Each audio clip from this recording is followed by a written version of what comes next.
Good morning, welcome to day in my life vlog. எனக்கு வந்து 15 October. நேற்று 14 October vlog பார்த்துருந்தீங்கன்னா தெரியும். ஈவினிங் வந்து சீக்கிரமாக தூங்கிட்டேன். ஆக்சுவலி ஒரு பவர் நேப் எடுக்கலாம், கொஞ்சம் நேரம் தூங்கி எழுந்திரிச்சா கொஞ்சம் ரெஃப்ரெஷ் ஆன மாதிரி இருக்கும், நம்ம படிக்கலாம் அப்படிங்கிறது தான் பிளான். பட் நல்லாவே தூங்கிட்டேன், என்னால் எந்திரிக்க முடியல, ரொம்ப டயர்டாக இருந்துச்சு.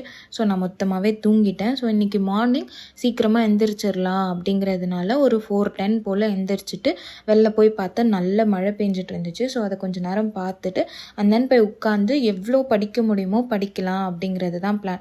ஸோ எனக்கு 6:30க்கு நான் போய் பஸ் பிடிக்கணும். ஸோ 6:30க்கு முன்னாடி எனக்கு நல்ல எவ்வளோ டைம் எனக்கு இருக்க முடியுமோ அவ்வளோ சீக்கிரம் எந்திரிக்கலாம் அப்படிங்கிறது தான் பிளான். ஸோ எந்திரிச்ச உடனே நான் ஸ்ட்ரைட்டாக போய் உட்காந்து படிக்க ஆரம்பிச்சிட்டேன்.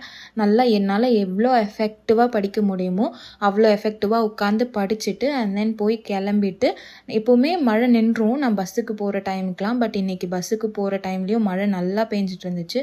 ஸோ பஸ்ஸில் ஏறி உட்காந்தும் பஸ்லையும் போகும்போது ஃபுல்லாக படிச்சுட்டு தான் போனேன்.